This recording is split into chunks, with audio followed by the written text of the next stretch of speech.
আমাদের এই পৃথিবীতে এমন কিছু জায়গা আছে যা রহস্যময়। আমাদের এই ভিডিওতে জানবো এমন কিছু রহস্যময় স্থানের কথা যা এখন পর্যন্ত মানুষের কাছে অজানা। Colourful river. আমরা যখন নদীর কথা ভাবি তখন আমাদের চোখে ভেসে ওঠে ঝর্ণা, বয়ে চলা নদী, আরো অনেক দৃশ্য।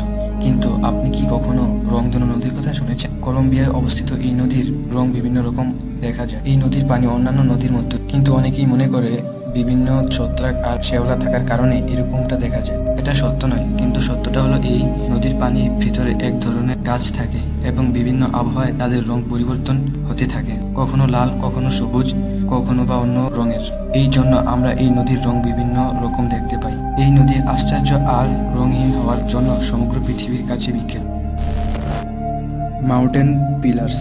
চীনের ন্যাশনাল পার্কে অবস্থিত এই পাহাড়গুলোর সম্পর্কে আপনারা হয়তো শুনেননি, কারণ সাধারণ পাহাড়ের উঁচু এবং চড়া হয়, যা এই পাহাড় উঁচু কিন্তু অন্যান্য পাহাড়ের তুলনায় অনেক চিকন। এই পাহাড়গুলো দেখে অনুপ্রাণিত হয়ে সুপারহিট মুভি অ্যাভাটারের এই সিনটি তৈরি করা হয়। এই পাহাড়গুলোর কাছে যাওয়ার জন্য কেবল লাইন ব্যবহার করা হয়, যা কিছু মানুষই ব্যবহার করতে পারে। জাভারি ভিলা। আমাজন জঙ্গলের এই জাভারি ভিলা একটি দুর্গম স্থান। এই অঞ্চলে উপজাতিরা বসবাস করে, তারা সভ্যতার সাথে কোনো যোগাযোগ রাখতে চায় না। জাভারি উপত্যকা হলো আমাজন জঙ্গলের আদিবাসীদের সবচেয়ে বড় থাকার স্থান। এটি ব্রাজিল আর পেরিসের সীমান্তে অবস্থিত। এর আয়তন ৫,৪৪৪ বর্গ কিলোমিটার, যা পর্তুগালের সমান। ফিঙ্গেল ক্লেভস। স্কটল্যান্ডের কাছে অবস্থিত এই গুহার সম্পর্কে হয়তো আপনারা শুনে থাকবেন। শত বছর পুরনো এই গুহা এখন পর্যটকদের ভ্রমণের জায়গায় পরিণত হয়েছে। এই গুহার নকশাগুলো দেখে মনে হবে কোনো বড় আর্টিস্ট বা বড় ইঞ্জিনিয়ার তৈরি করেছে, যা একদমই নয়। এই গুহার পুরোপুরি প্রাকৃতিকভাবে তৈরি। শুনতে অবাক লাগলেও এটাই সত্য যে অগ্ন্যুৎপাতের কারণে এই গুহার আকার তৈরি হয়েছে।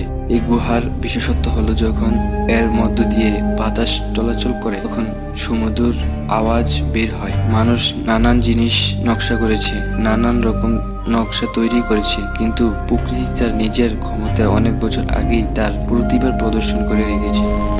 River under ocean. এখন পর্যন্ত অনেক নদী আর গুহার কথা বলা হয়েছে, তারা অন্যদের থেকে কতটা আলাদা সেটাও বলা হয়েছে। শুনতে অবাক লাগলেও মহাসাগরের নিচে একটা নদী আছে, সেটা সমুদ্র থেকে আলাদা এবং সে তার নিজ গতিতে বয়ে চলে। এটা শুনে অবিশ্বাস্য মনে হতে পারে, কেননা অনেক কম মানুষ এই সামুদ্রিক নদীর কথা জানে। এই নদী তার নিজ গতিতে সমুদ্রের নিচে বয়ে চলে। কিছু মানুষ মানতে পারে না, কিন্তু সবাই যখন তার সম্পর্কে জেনে যাবে তখন সবাই বিশ্বাস করবে। তো বন্ধুরা,